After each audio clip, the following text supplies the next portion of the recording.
Good morning, Anjan. Can you come online? Video. Hi, ma'am. Good morning. Good morning, everyone. While others will join, we'll start the session. Uh, it gives me immense pleasure to introduce today's speaker, Anjan Babu. He is a chartered accountant, a registered valuer, and an information systems auditor. He is the founder and practice leader of Anjan and Company Chartered Accountants.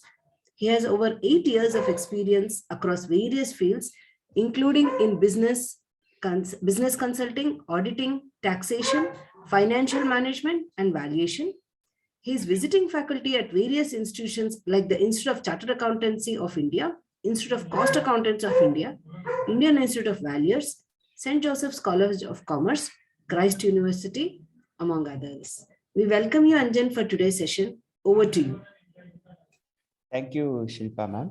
So whenever Shilpa ma'am messages me asking whether I would be interested in taking up a session at Bangalore Valuers Association, of course, now with in association with ACVA, it sort of scares me a little because the amount of preparation that is needed for a session that needs to be done here is on another level.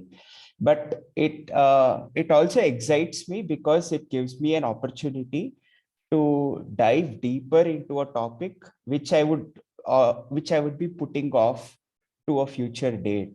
So having these sessions sort of gives me that immediate urgency to complete studies of a particular topic, which I would be really looking forward to be done. So that way, I really thank BVA as well as Shilpa ma'am for arranging these sessions regularly and also giving me the opportunity to speak. So now coming down to the business of the day, uh, just a moment, let me share my screen.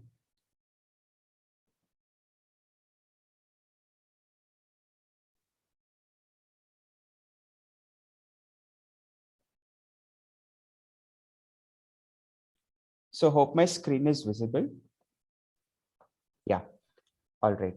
So today we will be talking about mainly about social enterprises and impact investing. So these are the two core concepts that I would like to dwell in today's session.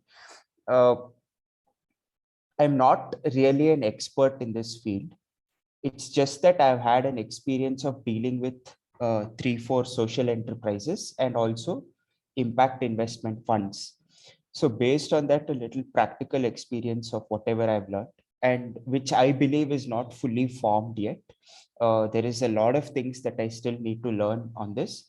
And in case if any of our esteemed members, of course, have a better idea and a better understanding of the concepts that we are discussing today, please feel free to share your thoughts on the same.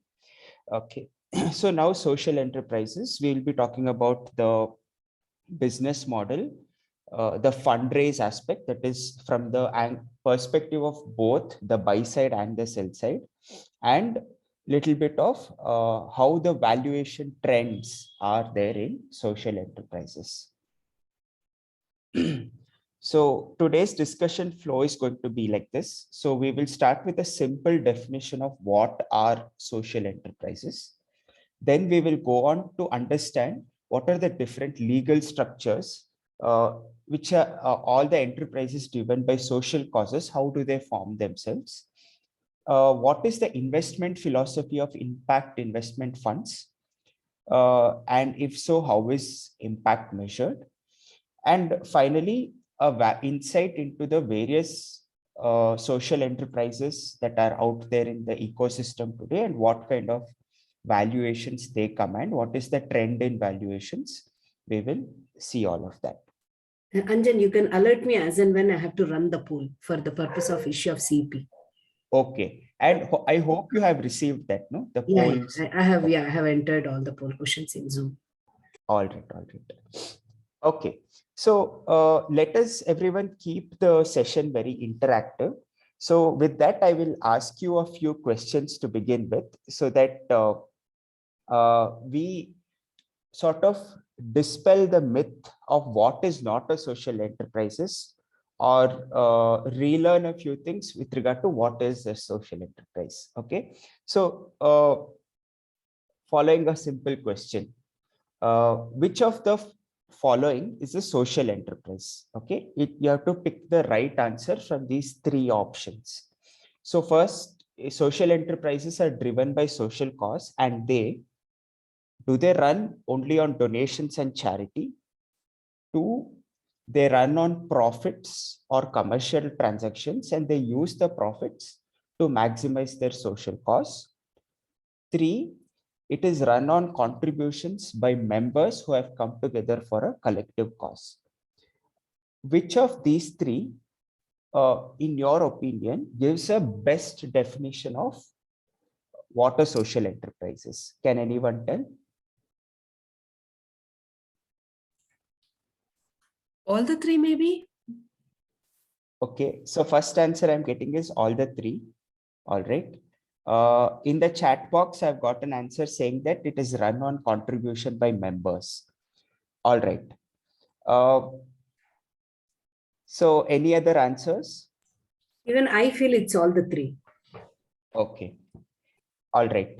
So so as of now, we have got the answer that all the three are social enterprises. And one of the other answers that I got is point number 3, that is run on contribution by members. Okay. Let us get back to this question once again. We'll see a couple of other questions and then we'll find the answers for everything. Anyone else have anything else to say? Yeah, I would say run on donations and charity and contribution by members who have come to the common cause. So 1 and 3, right? Yeah. Okay. My logic is also 1 and 3, but when they have surplus, they actually park that money in some funds, and if there is an income that gets generated out of it, even though it's a small, they use that profit or the gain for social cause. So I mean, I understand. I mean, that is what is my thought process. But I do have a question: is social enterprise different from a trust?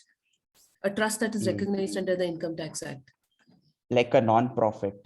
A not-for-profit organization where all the contributions that are received are exempt, like and they a have trust a particular society or a Section 8 company. They have.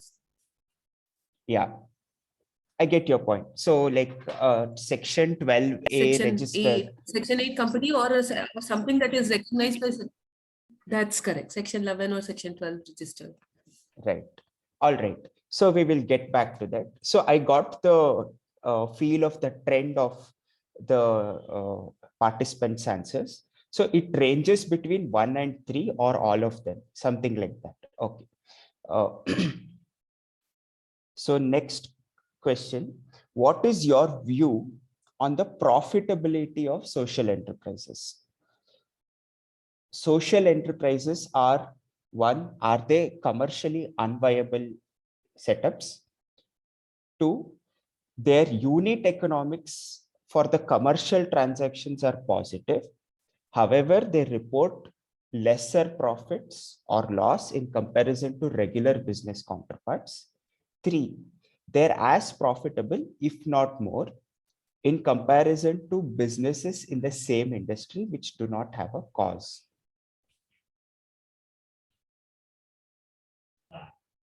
So would you like to say they do not make profits at all, if that is also an option?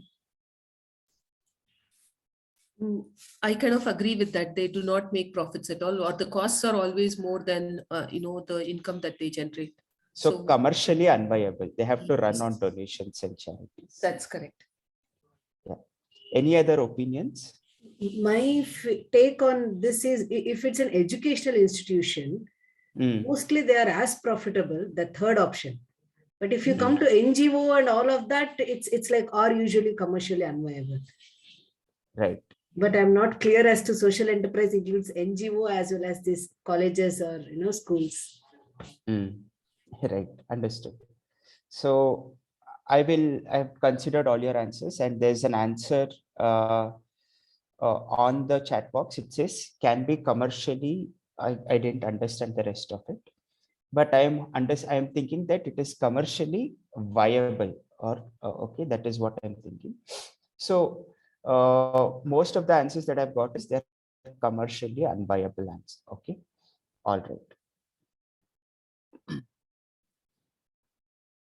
Do social enterprises get funded?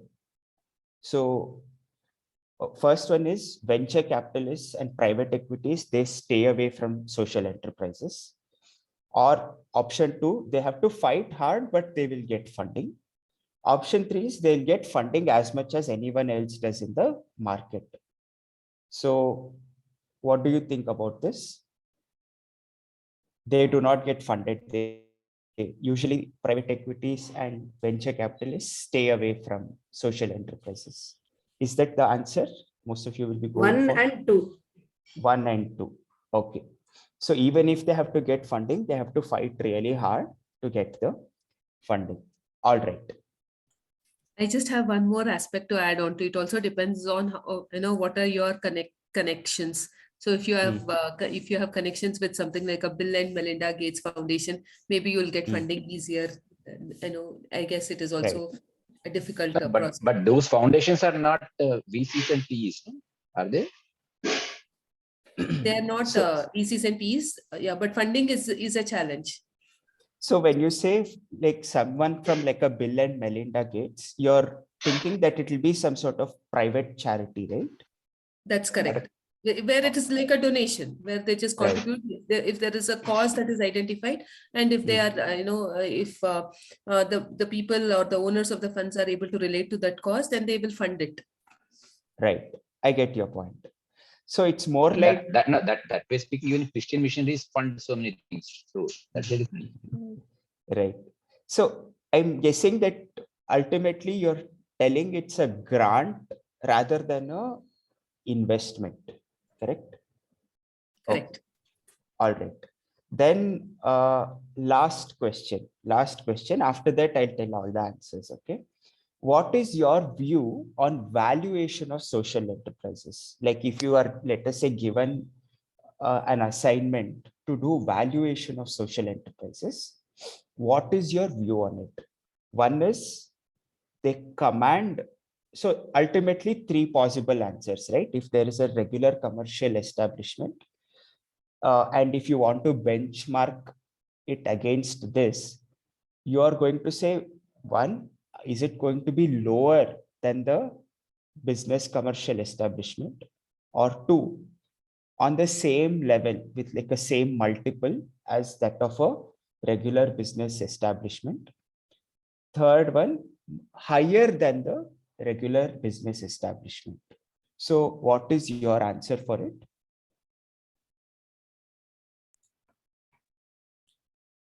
It commands lower valuations in comparison to regular business. If it were to command higher valuations, then we would have seen a lot of traction in that sector. We do not see that much traction. So my answer is 1. Okay. All right. So I think now it's time for the answers. Drum rolls. Right. So I'm very happy to say that we got everything miraculously wrong. So there is a lot of things that we need to study today. So what are social enterprises? Social enterprises are not your regular charity-driven NGOs. They run for profits. They try to maximize profits and returns to investors while also maximizing positive impact for the cause, but they still are profit-driven enterprises. Second, they are profitable, and they can get funding if they're really profitable, they're scalable, and they have a potential to create large scale impact. Third, their valuation is higher, if not equal. I mean, on par, but I will show you cases today where we can see that the valuation is higher for social enterprises, if not equal to their counterparts. Okay. Then next, they don't just survive on charity. They get investments from impact investment funds. Impact investment funds are not charity organization. They chase high amount of internal rate of return. But whenever they're investing, they put a filter, and that filter is for impact and causes only. Otherwise, they're not going to invest. And then fifth one is the thing that we're going to learn alongside all of these is the concept of impact measurement. And there's a beautiful framework called theory of change, which has been developed to understand the impact created, right? So that we are going to see. So now, coming back quickly over here, which of the below is a social enterprise? A social enterprise is a for-profit organization that runs purely on commercial terms, but they want to maximize the social cause part of it, right? Their unit economics are positive, and they do Go not. back to the previous slide, Anjan. I think is not the answer all three for this, because No. In social enterprises there is no question of donations and charity, is it? No. Social enterprises do not accept donations and charity. Yeah, can you name one social enterprise? Then we'll know what you're talking about, because it's a definitional problem here. Maybe have something else in mind. Yeah, so I'll get to there. I'm not talking about non-profits. When I'm talking about social enterprises are basically those businesses that run on a cause, but they are purely profit motivated. Okay, I'll get to those examples. Just give me some time on that. Just for a minute, just to going back to the previous slide. So is point number 3, won't the members contribute? Because at the end of the day, it's a social enterprise. Somebody has to drive it, and like-minded people will get together, and initially they have to put in their own money, because they have to demonstrate that they are actually working for a cause.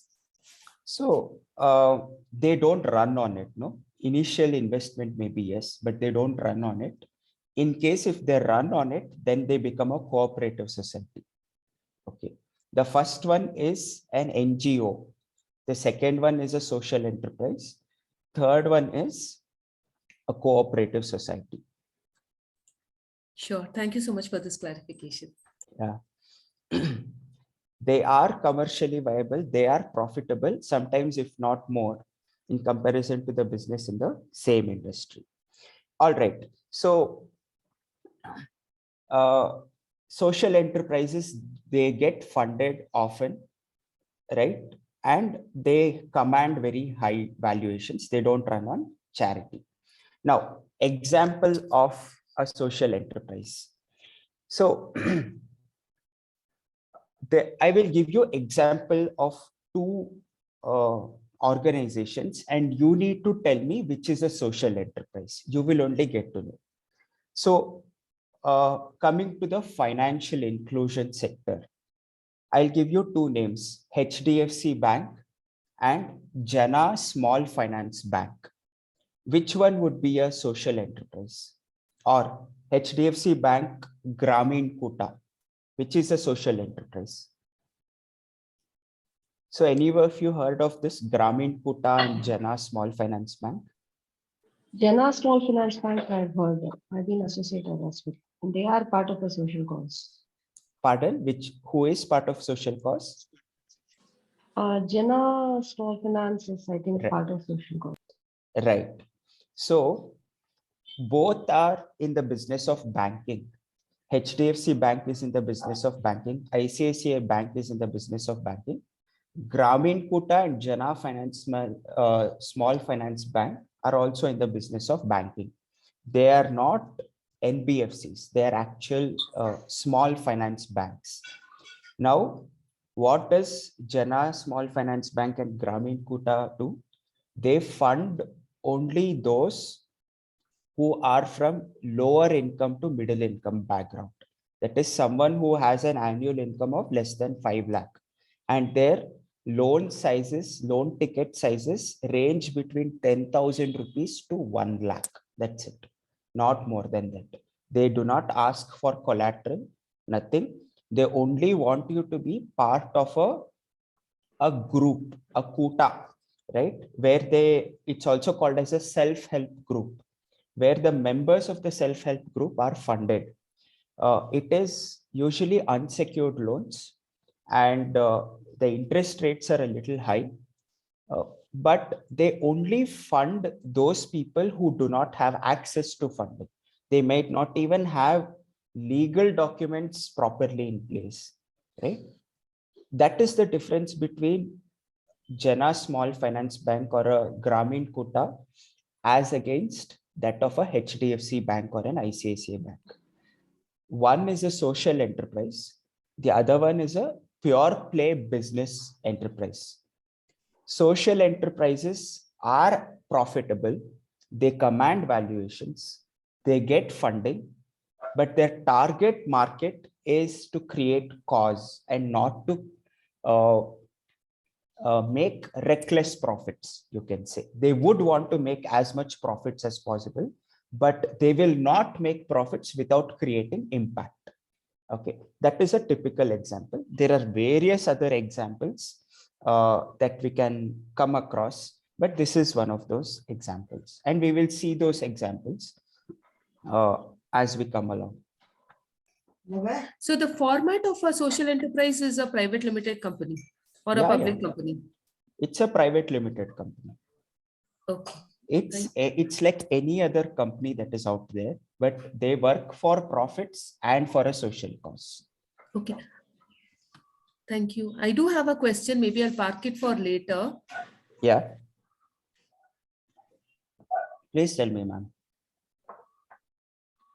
So I have come across organizations which are now into green technology and green, they want to actually come together. So basically, if somebody is interested in investing in, environmental friendly sector, so the business model goes like this, where there is it is, I wouldn't call that as an NBFC, but basically they will actually collect money from investors and they will pull in that money and then start, let us say they'll pull in say about 1 crore rupees, and they will possibly buy something like some 100 bikes, 100 electric bikes. Then, and they will actually lease it to companies like Zomato or Swiggy, which would want to, or a Dunzo, so that they can, because they are the ones who use it the most. And then there will be a revenue model. So are these called as social enterprises? Can they be defined as social enterprises, or is it just a normal business? So it depends on their mission. This is just a business model. The mission is it to replace every fossil fuel bike in India with an electric bike? If that is it, then they are a social enterprise. So another feature of a social enterprise we should remember is they would want to break the social behavioral pattern, right? They would want to create an impact in such a way that it has a scalable and a very wide and large scale positive outcome out of it. So not just like a trade, right? So a company, let us say, that deals with spare parts of electric bikes is not necessarily a social enterprise. The social enterprise would have the mission of creating a very large scale impact. So that is one thing we need to keep in mind, right? So if that they're trying to do, then they are social enterprise, not just a trade of a few bikes. That's what I would like to say. Now, the social enterprise concept has become so huge globally. As of today, the asset under management is about $2.3 trillion parked in social enterprises. Okay. In India alone, in 2019, $3.5 billion of private equity investments have happened in social enterprises. 2.6 billion, it has come down a little bit in 2020, not because social enterprises are not gaining traction, but rather because of COVID-19. The deal size came down a little bit to $2.6 billion. 243 equity deals and 13 successful exits have happened in 2020. Education is the largest sector as of today, followed by agriculture. There is a lot of investments going into agri-tech, right? So this is just an overview of how large the social enterprise business is turning out to be. And we'll also discuss a few examples of these businesses later on, what kind of returns they are fetching for investors globally. So now this is just I have a question. Is Yes, ma'am. Byju's a social enterprise? Byju's debatable, but depends on whom you ask, right? If you ask Baiju Ravindran, he will tell it is a social enterprise.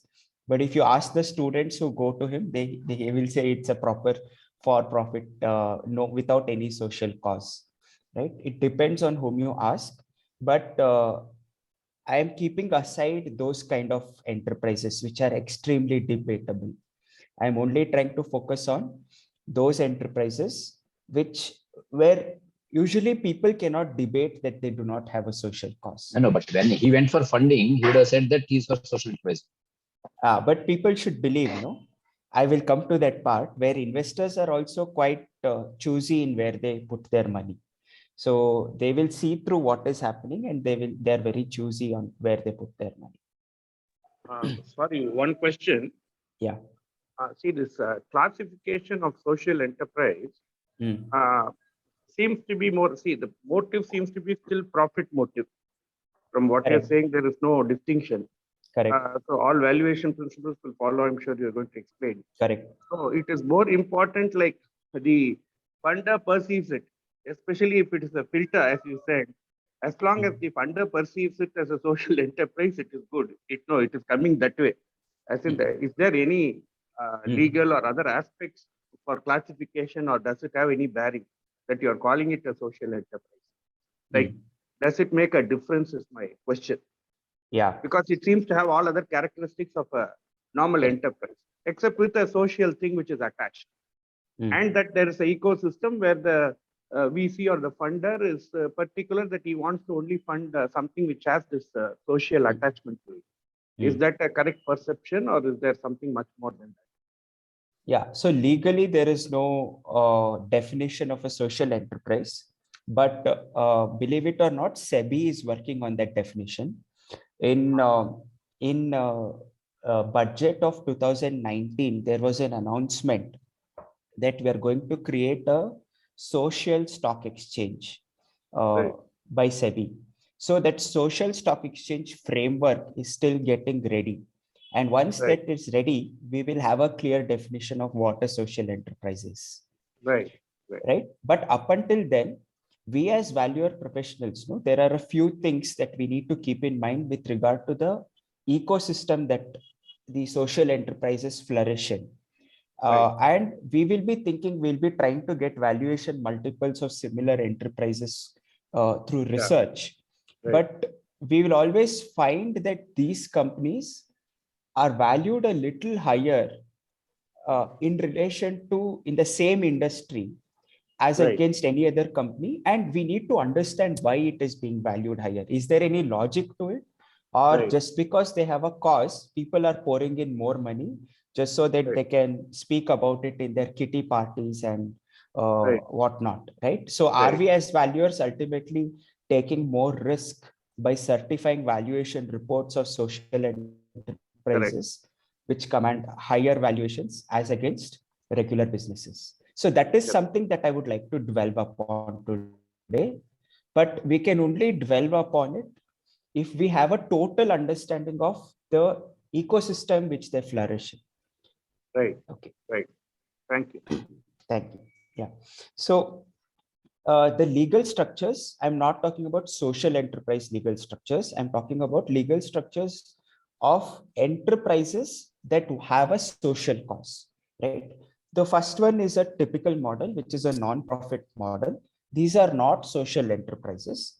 These are proper non-profits, NGOs, right? They have a social cause, but they're not enterprises. Enterprises can only be those that pursue a profit, right?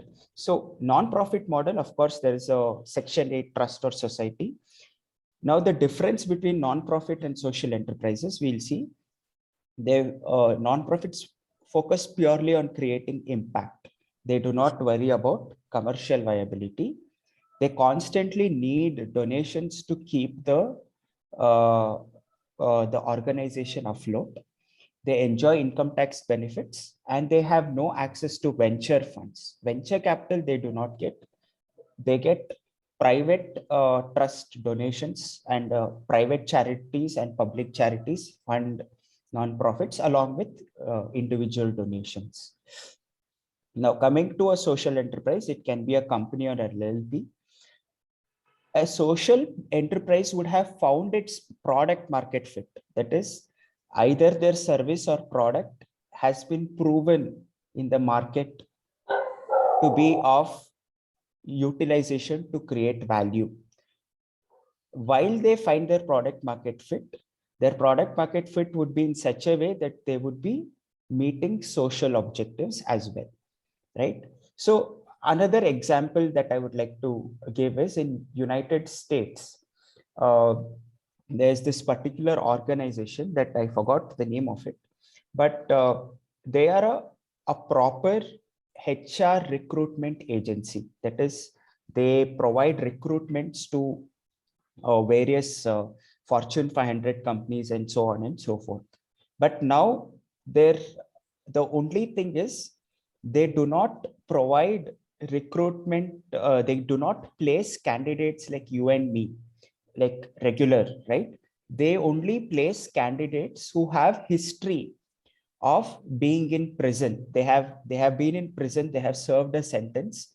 Or as they call it, an ex-con man, right? Like an ex-con man or someone who's been in the prison. They only give placements for them, right? They have found few companies which are willing to recruit these people. So that is their product market fit, and they are able to meet their social cause also, right? That is ensuring even people who have been in the prison, who have been convicted before, they also get an opportunity to flourish in the society.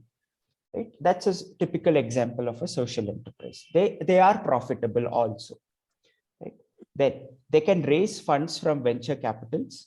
But another downside of social enterprises, that is where it was important, where Kusuma ma'am had asked, is Byju's a social enterprise? So what happens is when social enterprises focus on profit creation, mainly or focus on profit creation, there have been situations, there is a mission drift. That is, the profit becomes so appealing that they forget about the mission. They just do whatever takes them to higher profits. So this has caused some of the original founders of the company to become unhappy. This happens especially after they get funding from venture capitals and all of that, because there is a certain pressure to generate a certain amount of profits. But many of the companies continue to stick to their social cause. Now, hybrid model is somewhat getting prevalent these days. And it also seems to be one of the most intelligent way of doing things, right? We can also suggest this to any of our clients who come for us for our advice, not just as valuers, but as professionals in our own respective fields.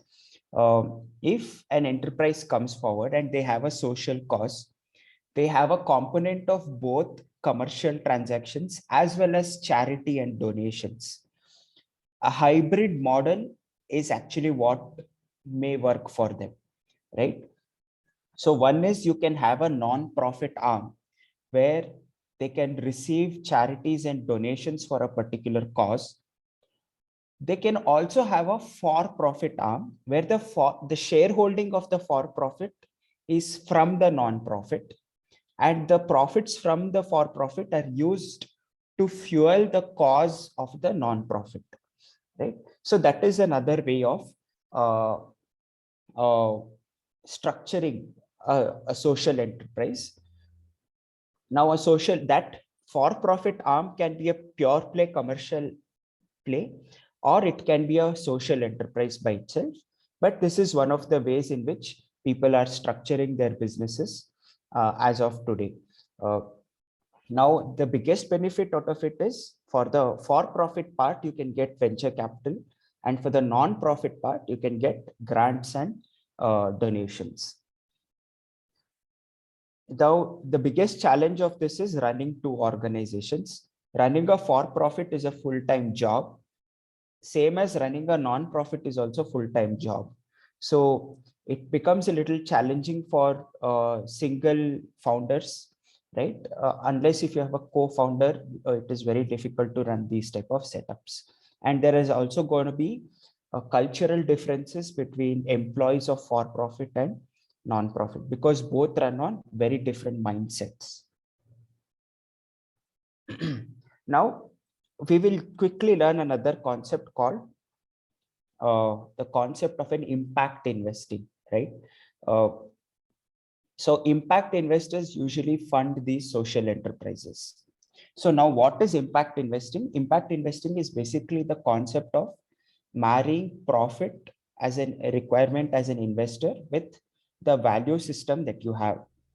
Impact investing is actually not a new age term, a millennium term, but it is rather been existent. The term may not be there, but the methodology of investment has been there since hundreds of years. So there was this famously, the first few people who suggested this is the Methodist Church, where the members of the church were advised not to invest in businesses that are mainly profiting it out of alcohol, tobacco, and weapons. Right. This is one of the first earlier impact investment scenarios. And then there was the famous apartheid, against the apartheid movement in the 60s, 70s, and 80s, where it was some sort of a sanction, an economic sanction on South Africa to not to invest in businesses based in South Africa, not to invest or not to buy products from South Africa or sell anything to South Africa because of the segregation they had. So there was this heavy divest movement that happened. And up until apartheid was removed, United States and a few other Western countries had witnessed this movement where they did not invest anything in South Africa. It was sort of an economic sanction. And then we have this term that started coming up in the past 3-4 years called as ESG investing. It is we will not invest in any enterprise that does not conform to certain standards of environment, social, and governance standards, right? So these are screening out methods. That is, I am not going to invest is screening out. But impact investment is a deliberate choice to invest in certain things. That is, I invest in certain good things is impact investing. But ESG, divestment, and what was suggested by Methodist Church is I will not invest in a few things. So this is rather a screening in method rather than the traditional screening out method, right? Like, for example, I will not invest in something that deals with drugs. That is opting out. But here it is a case of opting in. So impact investment ultimately is are investments that are intended to generate valuable, quantifiable impact on environment and society, in addition to financial returns. So financial returns are the core for impact investing. That is there along with the another core of so valuable and quantifiable impact on society. All right, so let us understand how one goes about impact investing. Why would an investor think about impact investing, right? So we will take up a scenario for this.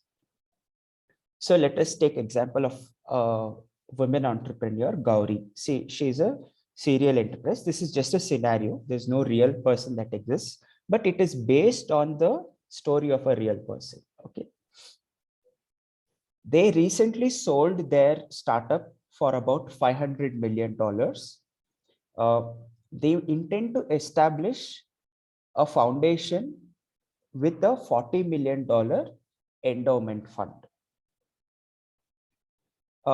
This foundation is mainly related to issues in climate change, and they want to fund those initiatives that are fighting towards a better climate change approach. Now, lot of donations are going from the foundation, but grant making does not come in scale. You can only give donations, but those donations will not result in large scale impact, right? Because it is not essentially a business enterprise, right? A donation has just a one-to-one relation. You give donation, the donation goes and ultimately benefits someone, but it doesn't result in a very large scale impact. It is not scalable. So Gauri was introduced to to the concept of impact investment through news articles and friends. Now Gauri is interested in impact investment, but as any logical, like our first logic always will be, never mix up your investment with your charity. Never mix investment and philanthropy together. They always have to be separate. So that is the husband's initial response. That is like the logical response of anyone, right? Don't mix your investment with charity. Both are very different. So now let us see how Gauri can actually go about this and why Gauri needs to do this. Let us see, right? So in a traditional non-profit foundation, what happens is you have a certain endowment fund that you have kept aside for generating a certain amount of returns.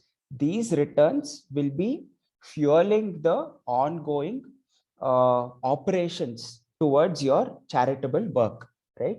Let us say you have parked $40 million. $40 million earns a annual return on investment of about $4 to $5 million.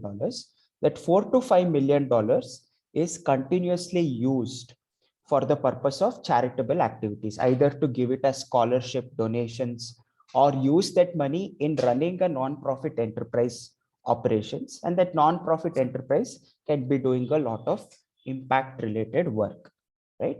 Now, the problem with that is your source of income is just sort of stopped towards the return on the endowment fund that is available. It is not a scalable business, and it is very slow in reaching impact. With more capital donations coming in, the endowment fund can grow larger, and then the returns on that endowment fund can come. But it is a long-term process.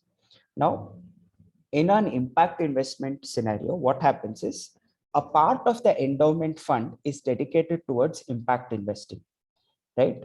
So that impact investing has two benefits. One is because it is a business led towards a cause, the impact need not be slow and long term, but the impact can begin from day one as soon as the company begins its commercial operations.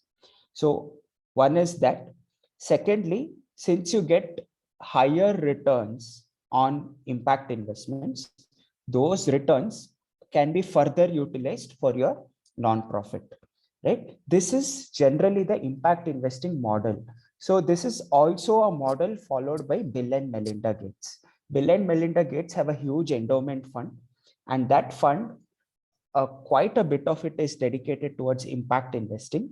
And Bill and Melinda Gates Foundation have had excellent profitable exits, which they have further utilized to increase their endowment funds and further fuel their causes that they are interested in.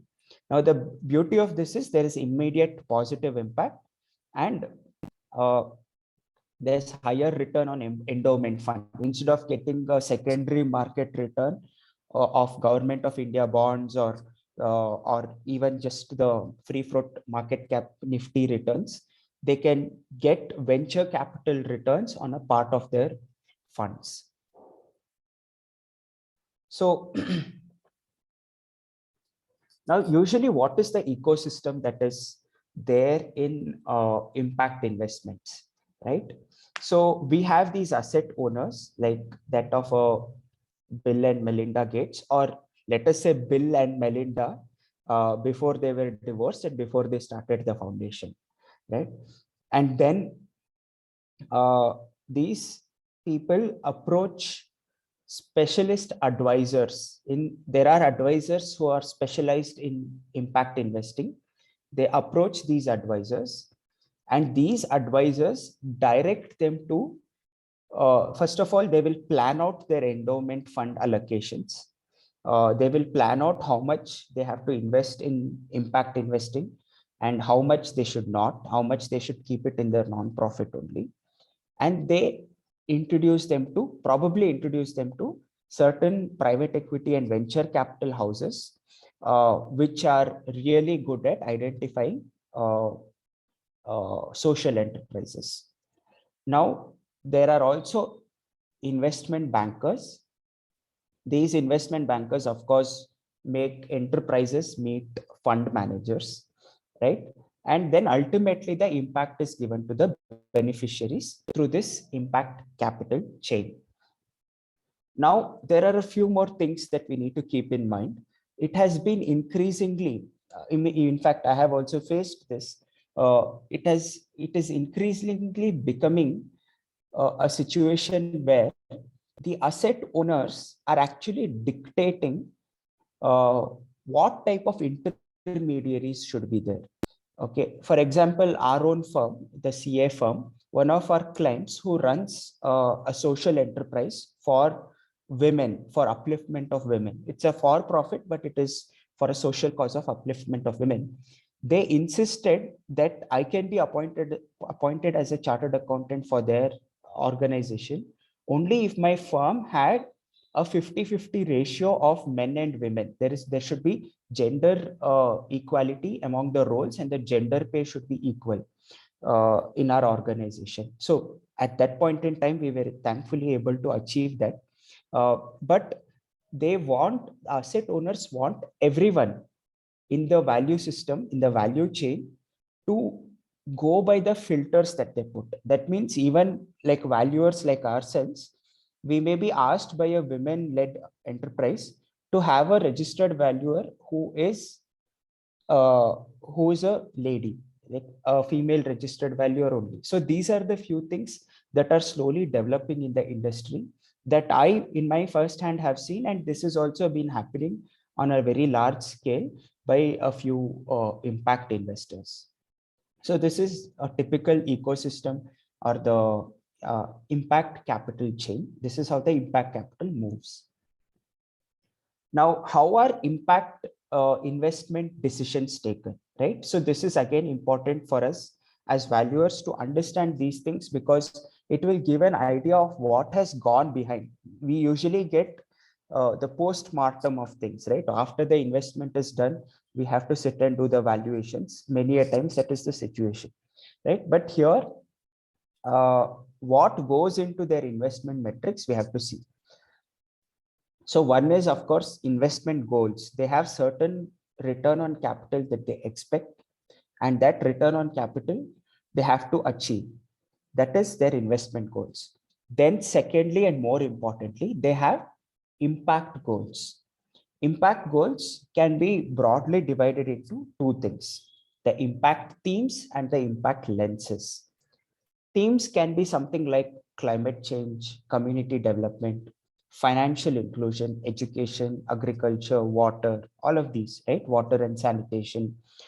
So these are themes, right? They are interested in these themes. Impact lenses are a little bit micro level filter. Okay, so they may say, I am interested in investing in climate change, but the founder necessarily has to be from rural India and not from urban India, right? that is an impact lens. Coming from rural India is impact lens. Or for example, someone would want to invest in financial inclusion of rural India, but they want women founders for it and they do not want male founders. So these are impact themes and impact lenses. So all of these micro level things matters. So now you can sort of slowly start to develop an opinion on why certain impact enterprises have higher valuations, because it is very difficult to get certain impact lenses. Like for example, I want to invest in a climate change enterprise run by a woman, right? Having women founders. Now, the number of enterprises in the market with that impact theme and that impact lens may be little less in the market. Okay, as against the number of people who want to fund it. So sometimes once they find such an impact theme with the lens, then they would have eliminated quite a few of their companies in their search. And this company, they want to get the stake in it. So that is why the valuation tends to go up. So for some of these impact enterprises. So you can slowly start to see and form an opinion why these companies may suddenly start to command higher valuations. So the impact themes and impact lenses are very important filters in identifying social enterprises for impact investment. So now these impact investment funds follow this concept of measuring the impact that they do. And the success of getting a funding from any of these impact funds, impact investment funds, if you have this sorted out in your social enterprise, the theory of change framework, there is also the 5 dimensions of change framework. But today I'm going to talk about the much more famous theory of change framework.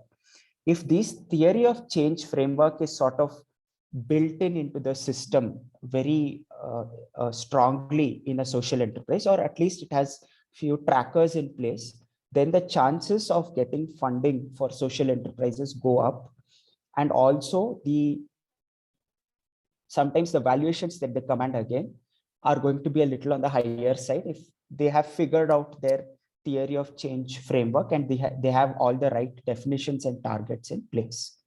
So theory of change is basically, if I'm going to put, like, let us say, resources in a particular social enterprise or even a non-profit, what is the impact that we can visibly, quantifiably see? That is theory of change. Okay, and it follows a 5-step model. First is, what is the impact that you want to create? So this impact, this particular bucket, that is point number 1 of impact, may not necessarily be quantifiable. And I will also show you the examples. So it's not just going to be abstract. I will give you a very simple example also of this. So impact is basically like the vision statement, right? Vision or a mission statement, or the change that they would like to see, right? For example, I can give you one impact statement can be to eliminate the problem of manual scavenging in India, right? That can be an impact statement. It is not quantifiable, but it effectively wants to eliminate the manual scavenging in India, right? That is an impact. Now, second is outcome. Outcome are like broad benefits all the stakeholders will enjoy because of the impact work that either an NGO or a social enterprise is doing. So it is an intended and unintended changes that may come about. Third is output. Output is more like a short-term indicator, not a long-term indicator. Outcome is a long-term indicator. Output is a short-term indicator that will help us realize whether we are going towards the impact that we intended to achieve.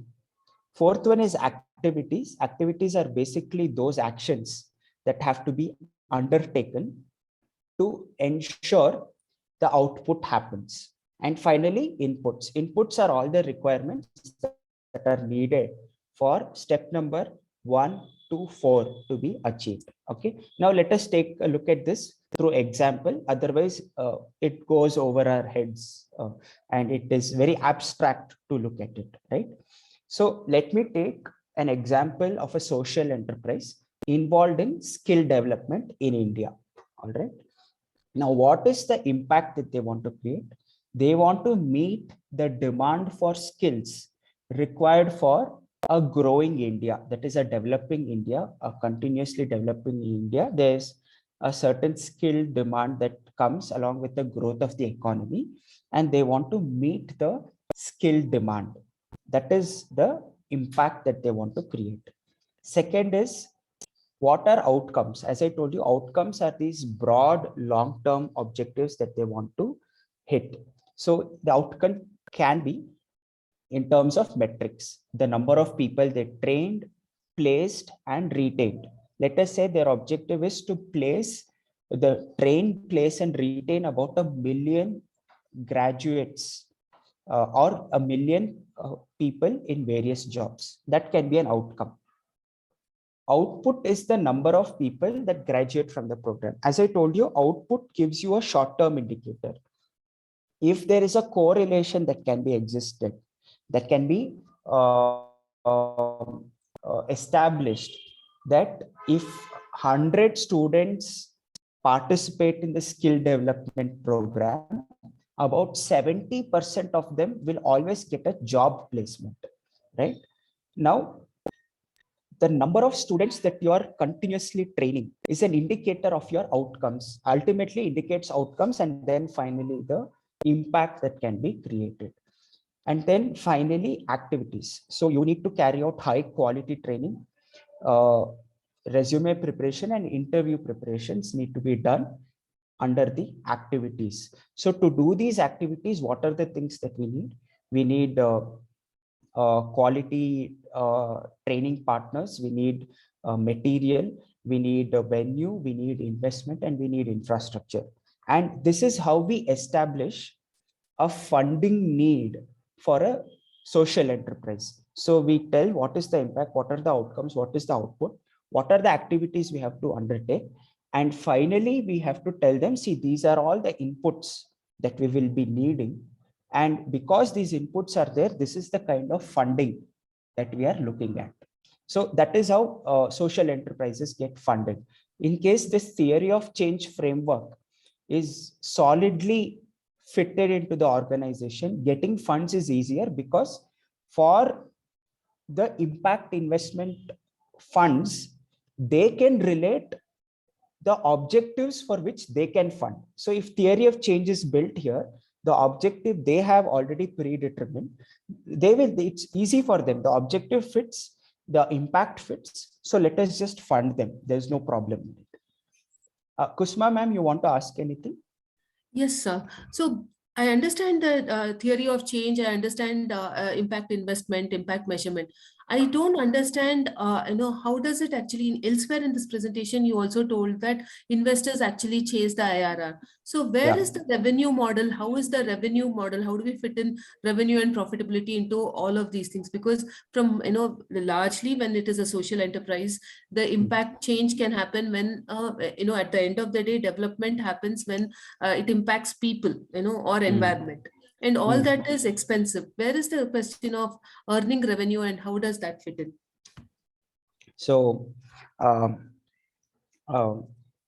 so this is, I would like to tell a sentence from my client's book, right? This is the client that I was talking about who wanted me to have 50% women in our firm. She tells, growth of women is not a charity anymore. It has to be a commercial business. Otherwise, we are not going to find the kind of growth that we want. So similarly, that is the mindset of impact enterprises, sorry, social enterprises. So I am talking about skill development here, right? Let us assume this skill development, the whole process is run through two different legal structures. One is a non-profit and the other one is a for-profit, right? In a non-profit, what happens is we want donations to come through, and the donations will fund the students who do not have access to skills, right? That is a non-profit angle. In a for-profit angle, what happens is you develop your processes in such a way that you can deliver skill development at the least possible cost, and you tie up with microfinance companies and you make the students get microfinance, get the fees through that microfinance, train these students and place them in organizations. So you have two different revenue models. One is the fees. The second one is you're placing them, and there is a certain placement fees that you get from corporates for placing candidates. So right away, you have established two different revenue sources, and you may not be able to reach to the most poorest of the poor, but at least you're taking care of a large part of rural India and tier 2 enterprises without relying on donations and still running a profitable entity. So that's the difference between a social enterprise and a non-profit. It upliftment of the society need not be a charitable affair. It has to be a business affair. Only then the upliftment happens at a faster pace. Otherwise, we will be stuck in that socialistic mindset where the scalability of things will not be there. You will have upliftment one fine day, but it will come at a much slower pace.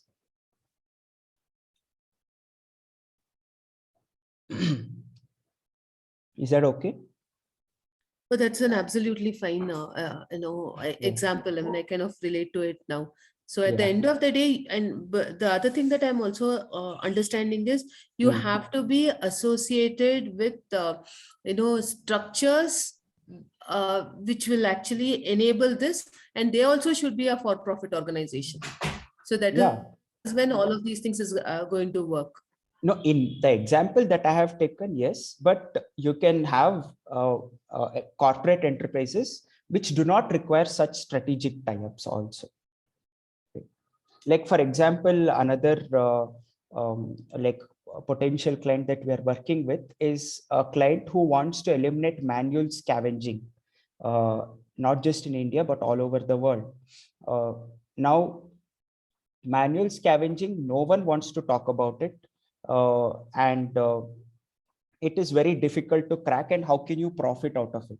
Because for a manual scavenger, they pay about 500, 600, 800 rupees a day, and they do their job. But if you bring in some sort of automation into manual scavenging and you eliminate the requirement of laborers doing the manual scavenging work, it comes at a very high cost. So it costs about 10,000, 15,000 rupees a day using that machine. But there is a product and a lot of unemployment also. No, I mean, people would rather be employed in much better places than in manual scavenging. No, a manual scavenger can do that. But if you bring a high-end machine, okay, you'll get one driver, but that fellow should have been a highly skilled driver. I mean, he should be a driver. Yeah. I mean, it creates employment, of course. I mean, people cannot be stuck in the past. No, that upskilling is a process of everything. Otherwise, the world does not move any further. So I mean, the manual scavenging, it's such a serious issue today. Like, there's almost a 35% death rate of people who work in manual scavenging. They work just for 800 rupees a day, right? I'm pretty sure we can create opportunities for people to work at that cost without a human cost. No, it's not just 800 rupees. It is 800 rupees plus human cost. So that gets eliminated by a social enterprise. And if they can find a product market fit, there are RWAs, resident welfare associations and all of that, who do not want manual scavenging. They want innovative solutions to come through. And that is his product market fit, and they will able to reduce manual scavenging to a large extent. So that is a typical social enterprise run for a profit. So some of the few impact investment funds, and there are a lot of impact investment funds, but I'm just taking a few of them because mainly because they have been in the news recently, and they are very clear on what they want to do. So one is Omnivore. Omnivore is they call themselves financial first impact investor. They're not impact first and then financial.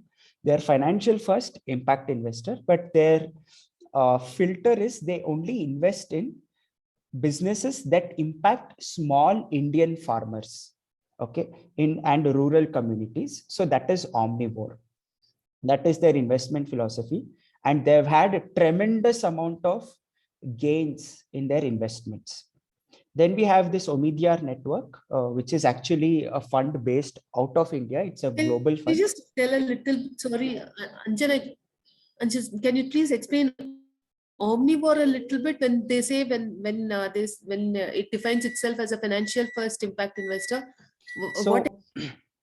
So what happens now, whenever we want to raise funds for any business, the first few things that we do is the equity fund or a venture capital from whom we want to raise funds from, we need to understand their investment philosophy.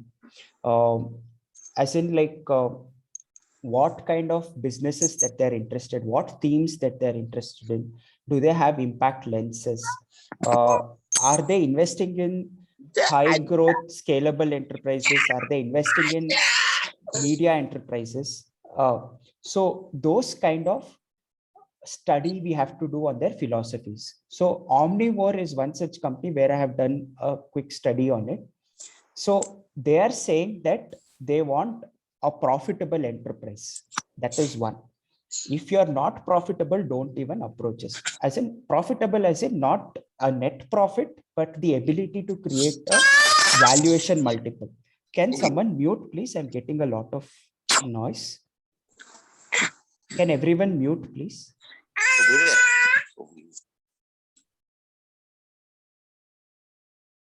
Yeah, thank you. So what I'm saying is they are saying they want a financial first. That means they're only going to invest in those companies where they see a very high potential of making money. And they want to deliver market rate venture capital returns. That is, any other venture capital in India, how much ever they're earning, they want to deliver a similar market rate of return to their investors. But they want to do this while creating an impact in the lives of Indian small farmers and rural communities. That means whatever money that they're putting in, they want to put in only if it is going to create an impact for farmers and rural communities of India. So that is Omnivore's investment philosophy. Right? They're very clear. And before even approaching them, if we can only see whether we fall in any of these buckets, like if we are a financial inclusion company, we are not going to approach Omnivore because they are very sure that their this thing is lenses. They want to invest in rural communities and Indian smallhold farmers. So it becomes very clear. There's no point in approaching such an investor, right? But if so you one are connected question is, when we approach Omnivore, or when a social enterprise actually approaches Omnivore for funding, do they also actually define a target rate of return on investment? Yeah, very much. They are not going to invest if without a target rate of return on investment. They want high IRRs, ranging between 50 to 80%. Okay, they are your typical venture capitalists. They are there for the founder's blood. Okay, they are there for that, but they will only invest if the business is going to create an impact of a financial lens that they see is this thing as a fit for their investment philosophy. Okay. Another one is Omidyar network. So this is usually there again, they have invested in quite a few the social enterprises. So they call themselves a social change venture. So that means they are a venture capital. That there itself we get to know, right? That works to bring about structural changes that will fundamentally shift the systems that govern our daily lives. So they are a bit more in the gray area. That means they're not sector agnostic. I mean, they are sector agnostic. They're not any sector specialist with regard to investments. So they are a social enterprise investor VC, but they are agnostic in their approach. Then we have this Asha Impact, again, a very famous impact investor, is a capital on call virtual fund to mobilize domestic capital from high net worth individuals and family offices to fund high quality for-profit social entrepreneurs solving major social problems by leveraging business principles in scalable and sustainable manner. That means one of their thing is they do not accept funds from foreign investors. They accept funds only from domestic investors, and they are again sector agnostic. They can invest anywhere, right? Even Bill and Melinda Gates is a social impact investor, and they have about 15 different sectors in which they invest in. If you stay outside of that sector, they will not invest in you. So that is how impact investment funds philosophize their investments. Yeah, Anjan, one question. Yeah. You said in case of Omnivore, they expect the market rate of return, which means like others in the VC industry get. Well, let us say there is a company like that or a venture like that that would attract other venture capitalists also. Yeah. In which and who really are not so sector agnostic. So they are sector agnostic. They are the same. Yeah. So what would be the difference in valuation Omnivore would give versus venture capital who is sector agnostic and doesn't have so much of a social focus and so on? Yeah. So, sir, I'm actually very, very happy that you brought up this question. In fact, the very next thing I was going to discuss is about this only. This is not there in any published paper. There is no formal study done by any reputed institution. This is just me going through few numbers on Crunchbase and Venture Intelligence and so on to understand what is the general valuation trend for social enterprises. And after speaking with a few fund managers, in fact, I spoke to one of the people from Omnivore and also one from a couple of people from investment bankers, banking background. And I was asking why social enterprises generally have a higher valuation. And it is because of people like Omnivore, who are sector specific investors and social impact specific investors.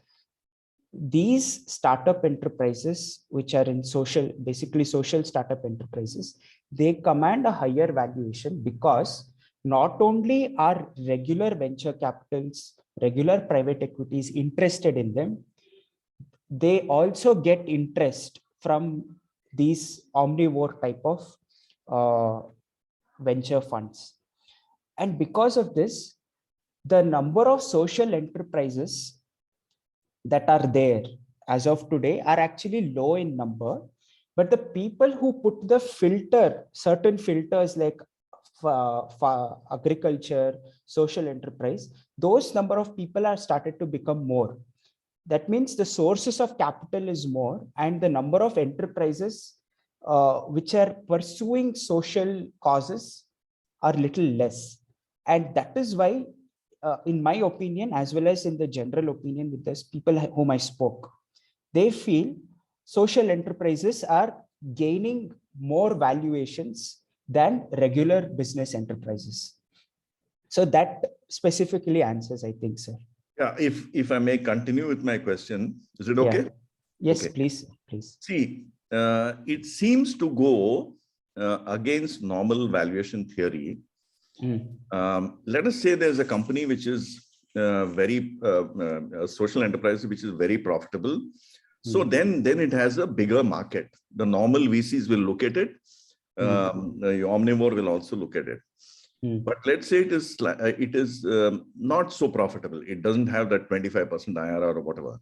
Now you have, why would you not apply a DLOM? Because the market, Exit. the market for these kind of firms is only those firms which have this social impact purpose and so on, which is restricted, which is much smaller than your normal VC market. So we learn about DLOM, right, in valuation. Why would it not apply over here in a different way? I know it's not about listing on the stock market and versus the private and all that, but DLOM in this context, where the number of social impact focused investors are less. Okay, so that is where I have a contradictory statement. What I am saying is the number of people who want to invest in these enterprises are more. Okay, now let me take one example, right? Let us take any agri-tech startup, okay? Agriculture tech startup. They want to focus on some providing precision agriculture equipment and drone related survey for agriculture and all of that, okay? So now there is a product market fit for it. It is commercially viable enterprise with good rate of returns, right? What I'm saying is social enterprises earn rate of returns incomparable, which is comparable to any other business organization. In some cases more also, but in a lot of cases less also. Now there are three possible scenarios, right? Return on investment is higher than a regular business. Then not just impact investors, but regular venture capitalists like that of your Sequoia, Jupiter, all of them, they will also be interested in investing because they command a very high rate of returns. Then we have another thing is their return on investment is comparable to any other business in a similar sector, right? Again, you have the whole pool of investors, both impact investors as well as your Sequoia and all of, they are also interested because they are okay. I mean, Sequoia is okay. They don't care about impact and all of that, but it is just another startup for them, from where they can put their investment to. Now, the third part is you have high impact or low impact, doesn't matter, but you have low return on investment. Those kind of social enterprises do not get funding at all. Okay, just because someone is an impact investor, they do not invest in those enterprises which provide low rate of returns. So the third ones are sort of, they fall behind in the race. It's the first one and second one that command high valuations. And the first one, of course, commands a higher valuation because they have much bigger rate of returns. Now, what I'm saying is the second one also captures a higher rate of return because the people who are interested in investing in these enterprises are not just impact investors, but also regular investors. Regular venture capitals are also interested. So your pool of investors is, if not higher, at least as on the same equal ground as any other business enterprise. So that is why they command higher valuation, because they not just have regular pool of investors, regular pool plus impact investors are there. That is why they command higher valuations. Is that okay, sir? Yeah, it sounds reasonable. The only thing I would say is that some of these are trends, right? So climate change or whatever the focus or whatever the visibility changes, and then the funds could say that, no, I'm no longer interested, or I have enough in my portfolio of these companies, now I'll go somewhere else. Right. Yeah, I understand what you're trying to say. Yeah. Yes, thank you, sir. So another thing about social enterprises is a particular venture capital, be it a social impact or not, right? They would want to get into certain challenging sectors, but they will not be finding the right enterprises.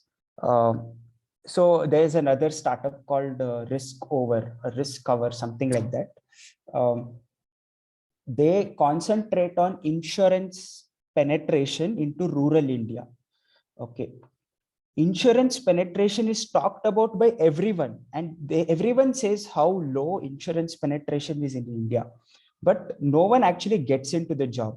You speak to any sales manager in ICICI Bank or Kotak or anyone, they will ask you to become their insurance agent, and they'll sell this one statement: insurance penetration in India is very less, so there is a huge opportunity. Okay, but no one actually does, like a typical chartered accountant, CS or CMA sitting in Bangalore, they are not worried about bringing insurance penetration to rural India or some tier 2, tier 3 city of India. But who is doing it? No one is doing it, right? So Risk Cover does it.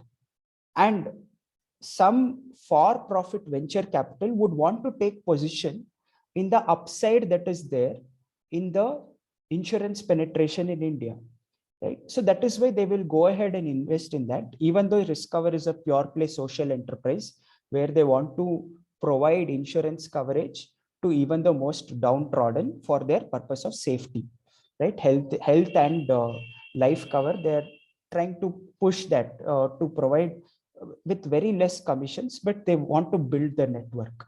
So that is again where there are a lot of challenging sectors, but capital penetration is very less. And if someone is willing to take the risk of becoming a founder for such challenging sectors, then VCs, irrespective of whether they're impact investment or not, are willing to fund. And of course, there are higher valuations because VCs cannot find such enterprises. So that is where the valuations are going higher. So these are a few companies that I can present to you on the kind of, these are pure play, all of them are pure play impact, social enterprises, and the kind of valuation growth. So all these numbers are in US dollar million. So there is this company called Stell Labs. They are basically into milk and dairy farming. They provide technology solutions for them. They are basically a B2B app, but for dairy farmers. They recently raised about $18 million at close to valuation of, it's a Series C funding for them. And $90 million was the valuation provided for a fundraise of 18 million, 90 million post money. Now, the initial valuation at the time of seed stage investment, which Omnivore, by the way, did it, they invested at a valuation of $1.2 million. Now the valuation is $90 million in a matter of 9 years. So you can see the growth multiple in the valuation. 75 times the valuation has increased over the past 9 years. Then Bijak is another, you can say it's the Udaan of agriculture. Udaan is there, no, which is like a B2B platform. So Bijak is like a Udaan of agriculture, right? It's a B2B marketplace where farmers can find the best selling price for their produce. And this is again another amazing story. The seed stage itself was valued close to $10 million, which is quite big, for us, just for the initial investment. The company was just started in 2019, and it already has a 10 million that time itself. Now it's close to $100 million in valuation, and they raised their Series B just in January, right? They raised about $20 million 19.4 to be exact, in a matter of just 3 years. It's a very high impact enterprise, very challenging sector.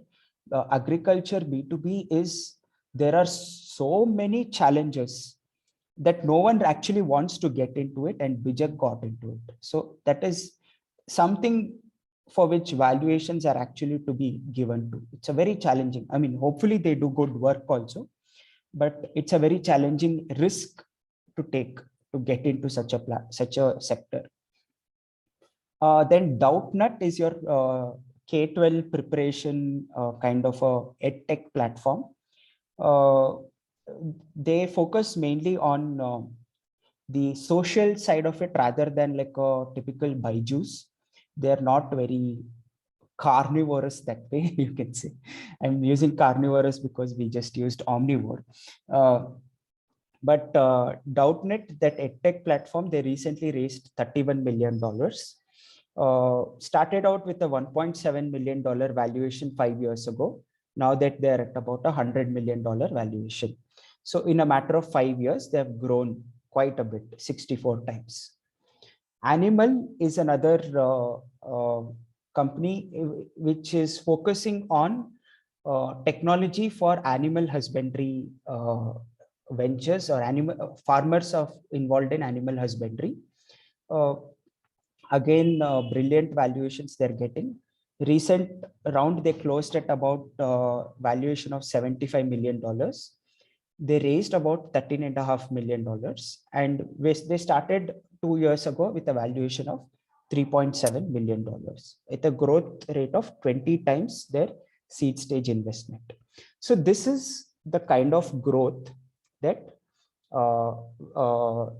the impact social enterprises are getting. Ma'am, Shilpa ma'am, I think we can go for the poll now. We have come to the end of the discussions, and we can also have discussions now.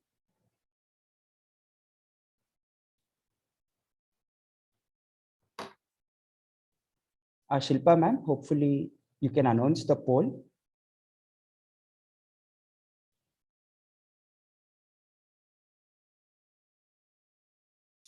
Can you hear me now? Yes, yes, you're audible.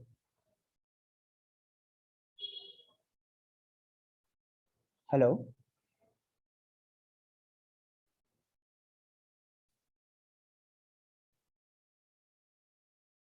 Yeah. So we have first poll question.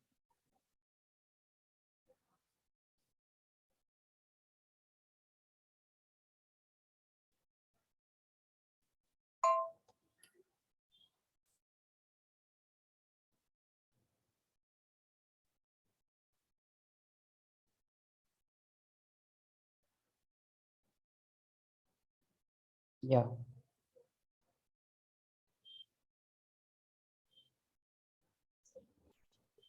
Yeah. Shall I end the poll? Yes, ma'am. You can put the second poll question. Yeah. I'll share the results first. Okay. All right. So choose the incorrect option was the thing. So you had to choose the incorrect one. Social enterprises taking grant from private charities is incorrect. Social enterprises measure their impact. We talked about theory of change, and social enterprises are for-profit organizations. Okay. Next one we can go now.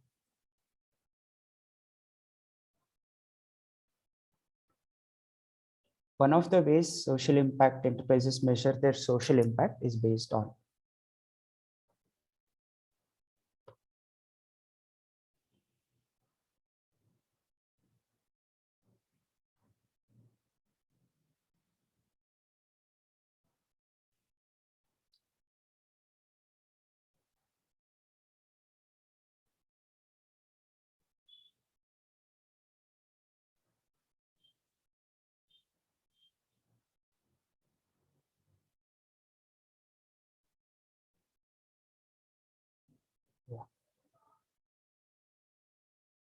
Can we see the results? Yeah. Theory of change framework.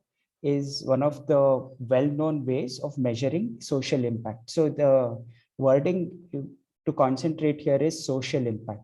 So we don't look at EBITDA margins when we are measuring social impact. Next one, ma'am.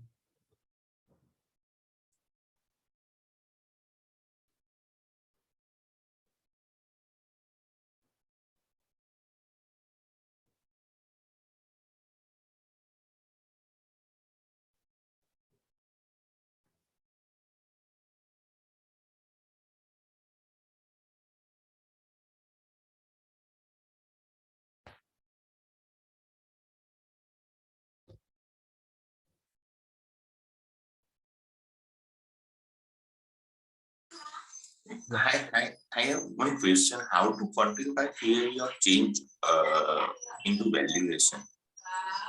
How to Quantify. quantify social impact into valuation?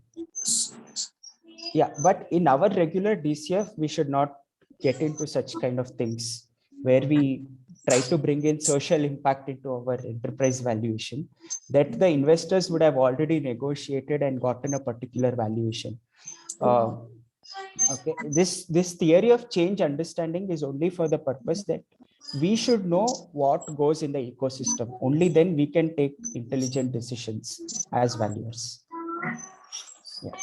Because I have a question, because I know one NGO now they are building up amenities classrooms for the schools in government for government schools, right? And these are in very remote areas. Now they do by way of CSR activity, this NGO. So now if I wanted to do evaluation of NGO like this, right? Now there are in one school there are approximately 700 or 800 students are studying. Right. So how do I do evaluation in this kind of cases where this entity or NGO has a social objective in place to create the infrastructure, amenities in the school, government schools, and that too in very remote areas.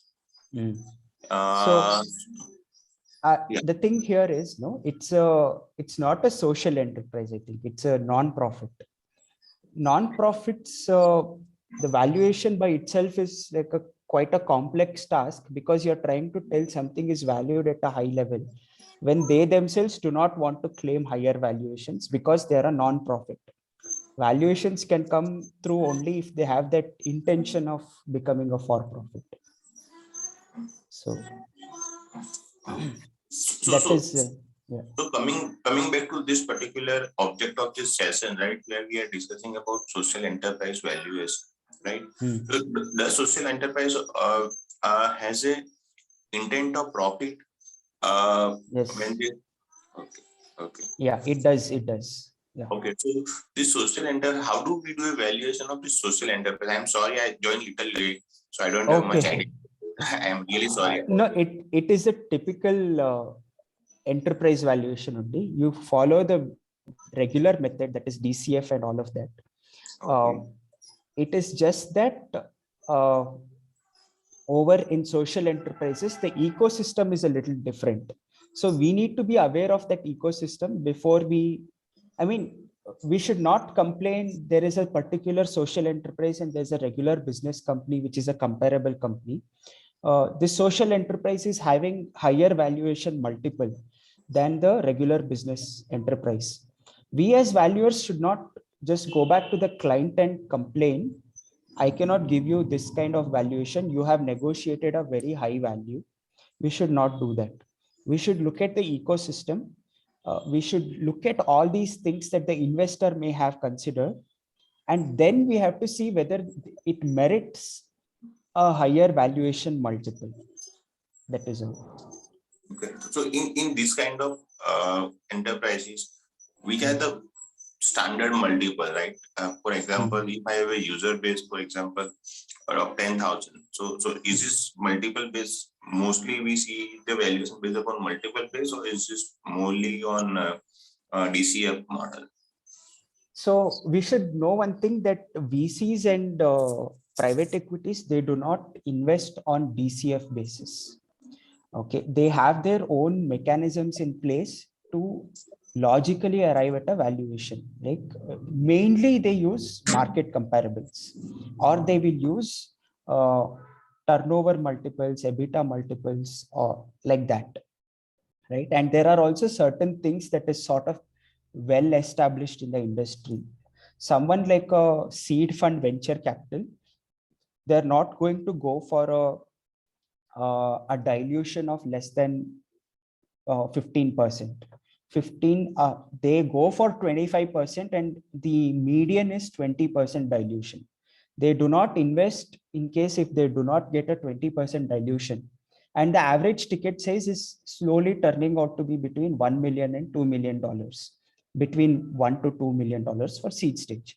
So the valuation is sort of established in that range, right? So it doesn't work on DCF. DCF works only for us. That's what I have observed after speaking with quite a few fund managers and investment bankers. Another thing is similar to seed stage, there is a certain range that is market established for this thing, for our Series A, Series B, Series C. So that is, so based on that. Let me answer this question and then I'll get back to you, sir. Rohit wants to invest in agri-tech sector. So which of the following is not an investing lens? Okay. Agri sector is not a lens. Agri sector is a theme. Women entrepreneur, India, rural areas are lenses. That is, agriculture is a theme. Where in agriculture? In rural India. And what type of founders? Women entrepreneurs. These are lenses. Yeah. We can go to the next one. And Harshal sir, anything else you wanted to discuss on this? I had so basically so one question which is not about this social enterprise.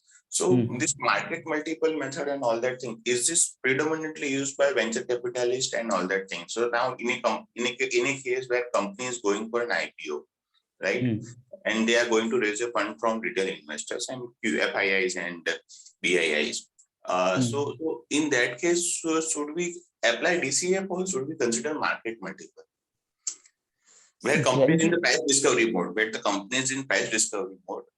they are going for an IPO and they are in that process. So how should we consider in that particular case? All right. So this is what I largely believe. Okay. For us registered valuers, DCF is the core method and market multiple is a validator. We validate our workings through market multiples. But for investors and fund managers, it is the other way around. Market comparable is their main thing, and they validate it by checking the financial model, whether the sufficient cash flow comes through for that kind of valuations. So, but in because what happens in many cases, there is this huge difference in the market multiple. Now we are talking about a company which is 20 years old in the business, and it got listed 10 years back. Now it has a market multiple of, for example, 20 in terms of revenue, or say in terms of EBITDA. 20 times revenue. Okay, yeah, 20 times in EBITDA. terms of EBITDA. Now we are looking for a company which is just 7 years old, and it has a EBITDA market multiple is around 8. So there is a huge difference. So what happened in one of the valuation which we did, we observed that there is a huge difference. Now the question comes up that how to quantify that we have to give this much discount to the subject matter company. So it's very difficult. It's just an estimate. How to quantify those? In case there is a lower multiple that has come through, that means that there is an issue with regard to the financial model of the company, right? They're probably not projecting as much income that they should be, or they're not as promising as the 20-year-old company. Yeah, correct. There will be some discount to that. I agree, because that 20-year-old company is something that they are the market leader, so they will get some premium for that. But in a case where I'm not a market leader, but I'm in top 5 players in the market, right? So, Right. but there's a huge discount happening. So the discount is around 40%. Right. So that I mean, that differs from industry to industry. We have Correct. to sort of inspect it deeper. I mean, these numbers on the front itself, we cannot actually come to a conclusion. There will be certain strategic strategic moats that the larger company would have built, which the smaller company can never catch up to. Correct. I agree. But Yeah, my point was, typical example is that of an Asian Paints and a Berger Paints, right? Asian Paints is like, out of a 25,000 crore market, they have captured like 15,000 crores, 15 to 18,000 crores. Then the 7,000 crores, 7 to 8,000 crores is split between 6 or 7 paint companies, right? So we cannot use the valuation multiple of that of an Asian Paints on Berger Paints. Okay, because the lion in the jungle is there. So the other jungle cats have to just go for the smaller prey, not the bigger prey. I agree, but actually we face a scenario where right, we need some valuation. We can give a valuation of the market leader to the companies like us. But the question here is on the quantification. How should we quantify that discount or adjustment which is required to be given to the subject matter company? It all comes down to enterprise risk, no? The kind of company specific risk that we use is very important. Company specific risk, there is this beautiful guidance given in the Valuation Insights volume 5, I think volume 5 or volume 6 of ICI RBO's publication. Okay. It's written by a very well-versed professional. I forgot their name. A very respected valuation professional. They have come up with this enterprise risk calculation methodology. Okay. Right? In that, it also takes into account the kind of market exposure that they have, the market share that they have, and the broader economic impact on their business. That is external impact on their business. Okay, so that is where you can sort of justify your higher discount rates by using calculators and methodologies like that. Okay. Yeah, that I personally use for all my valuations. The risk enterprise risk calculator that is published in that ICI RBO journal, which is really good. I was not knowing this. Thank you. I'll see. And is there any specific formula for determining DLOM and DLOC? This is because when we do a valuation of social enterprise, this are not generally largely traded into the market, right? So how do we quantify the value of DLOM and DLOC?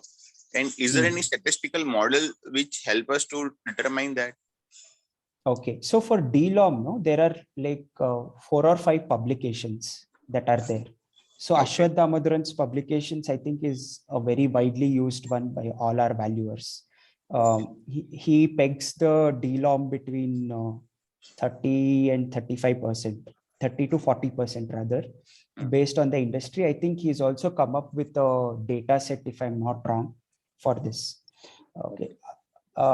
Ultimately, DLOM is the judgment of the valuer also, not just a statistic, but a very low DLOM would warrant you to come up with validating solutions for it. Like, for example, the company is in the process of getting listed, right? And there are high chances of it getting listed. A lower DLOM may be warranted. Okay. But if the company is in like seed stage kind of fundraise, seed stage and Series A funding, higher DLOM may be warranted. So those kind of judgments are also important, along with our backing publications from Ashwath Damodaran, E&Y, and all of that. Okay. Thank you. Yeah. Shilpa ma'am, can we wrap up the session? Any other discussion points?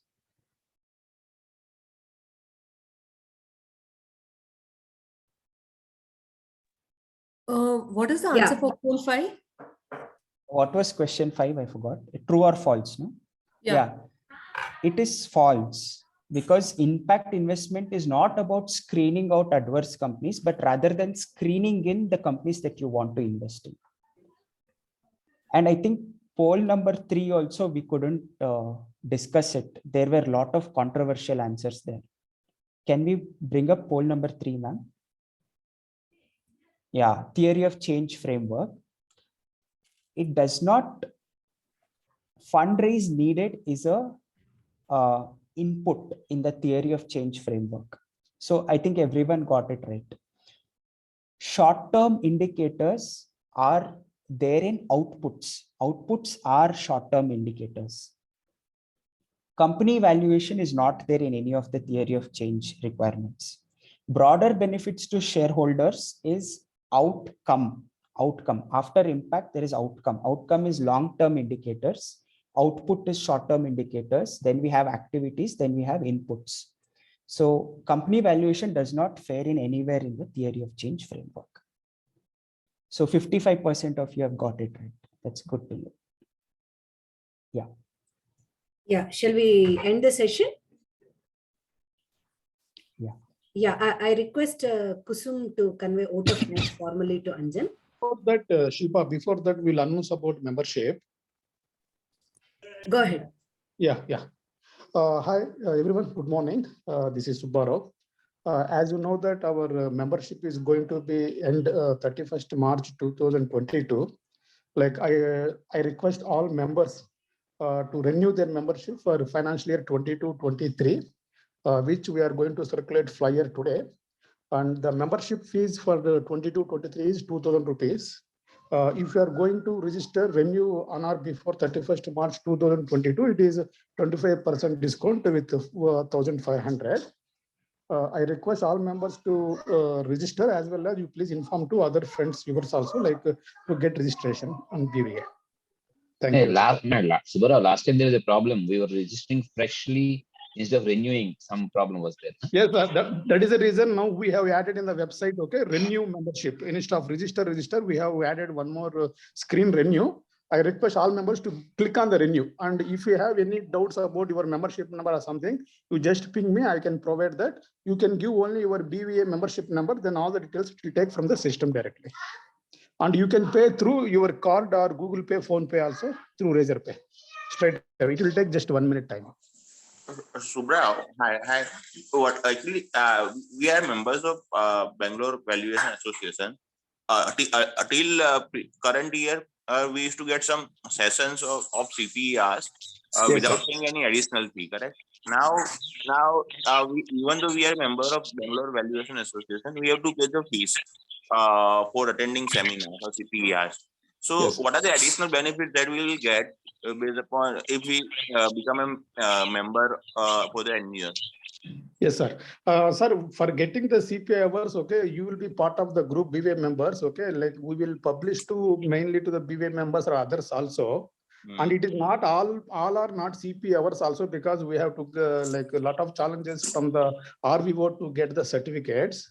Other than CP hours also, you will be part in this. Basically, I would like to add what Subbarao is suggesting. Actually, it so happened that many programs during this year were not with CEP. That is why towards the end of the year we are targeting CEPRs. But going forward, it is the plan of Bangalore Valuers Association to have one monthly meeting on CEP, one monthly meeting on non-CEP, which is the non-CEP program will be free for all the BVA members. Okay. Due to change in the IBBA guidelines, we couldn't really do any CEP for almost 8 to 9 months. Sir, and one more thing, sir, even we do not want to charge for any CP hours also, because it is IBBA guideline to charge at least 1 rupee. That is the reason we are putting 100 rupees. Sir. Otherwise, even we don't want to charge also. This is basically the RVO charges, which yes. They and this money will not come to BVA, it will come to RVO only. As per IBBA process, we have to charge something. Without charging, we cannot give the CPA certificate. That is the reason.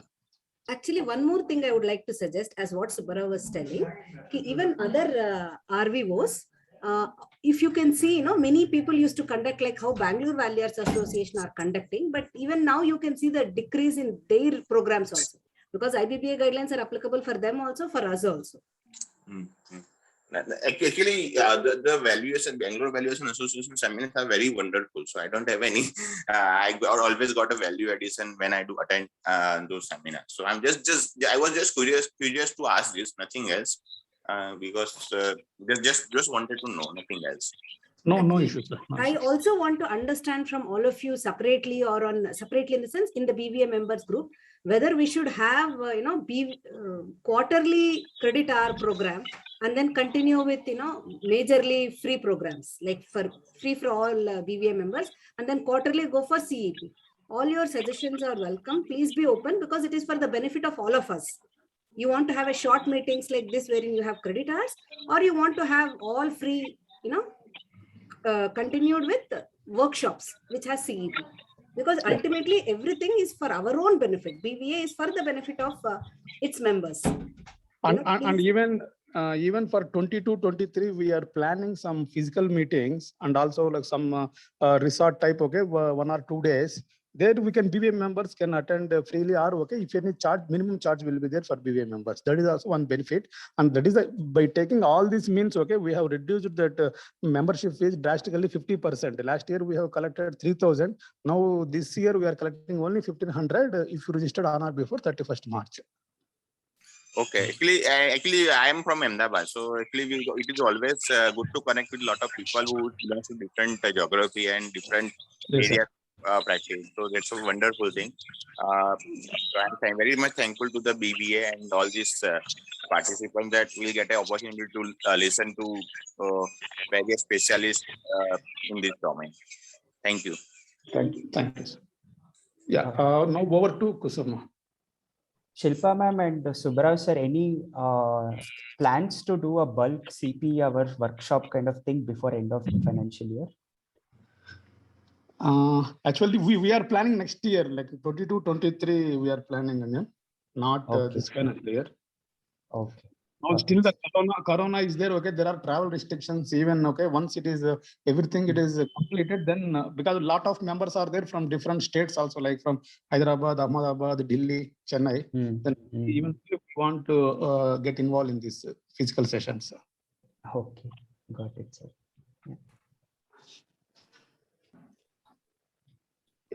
If questions, I request Kushum to take a vote of thanks. Yeah, thank you very much, BVA, for giving me an opportunity to render vote of thanks to the much acclaimed speaker, Anjan Babu. We spoke today about, we understood today about social enterprise. I can think of a quote about social enterprise, which goes like this: what you leave behind is not what is engraved in stone monuments, but what is woven into the lives of others. I think this is the objective with which social enterprises, have been set up. And today we have actually understood beautifully as to, not only how it has been set up, what is the purpose, and how social enterprises, we understood about impact metrics. We understood what is the impact, what is the outcome, what is the output, and the activities that they carry out, and whatever are the inputs that are required to bring about the change. We also understood about impact investment funds. Our conceptual understanding has been corrected by Anjan Babu, and we are very, very grateful for his experience and his thoughts. We also understood about the general valuation trends. We now understand that there are quite a few social enterprises who are actually engaged in challenging sectors. We understood that there are a large number of investors, but few social enterprise. So there is an opportunity. And for us as valuers, it gives us a perspective to think as to how we have to approach valuation of the social enterprises. I have deep respects for Anjan's experience, because when he actually speaks, it only means that there is a lot of effort that has gone into it, and there is a lot of experience that does the speaking part.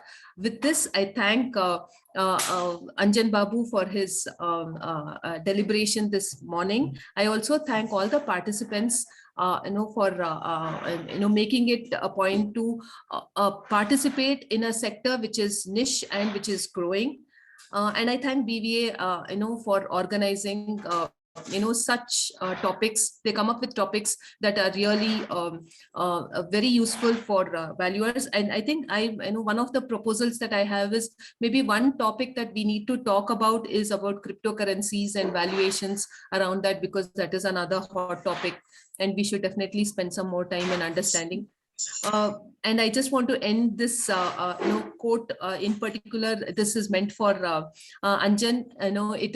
It goes like this: it is the greatest good you can do for another is not just to share your riches, but to reveal to him his own. So he's a very knowledgeable person. So he is rich in knowledge, and he has done a good thing this morning by sharing his knowledge with us. Thank you very much. And thanks very much once again for giving me an opportunity to render the vote of thanks. Kusum, Silpa and Subra, I have one small request. Can we have some practical sessions on purchase price allocation? Sure. We'll consider it. Any speaker suggestions also, please forward to me on my personal window. Please suggest speakers also, topics also. We'll accommodate and we'll try to schedule it in our future sessions. Yeah. Okay. Yeah. I just want to highlight that irrespective of the praises for me, Kusum ma'am actually prepared a very beautiful, well thought out vote of thanks. Great efforts, but I'm very humbled. I do not deserve such kind of words and all. So, but I'm really happy that that vote of thanks has come out very Anjan, beautifully. it was really a wonderful session to touch upon very unique area about the valuation, because the social enterprise valuation no one touch, and you have very deep knowledge about it. So we are very much thankful to get some basic insights about those valuations. And then you are the youngest among us, maybe age-wise, but experience in this field, yours is the highest. No, sir. Thank you, sir. Thank you very much. Thanks all for patient hearing.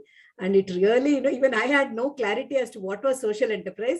I presumed it to be a Section 8 company. And I said, okay, Anjan, you can please go ahead and have the session. Thanks all. Have a wonderful weekend. Bye for now. Thank you, ma'am. Bye. Thank you. Thanks everyone. Thank you. Thank you. Bye. Thank you, everyone. Bye-bye. Bye.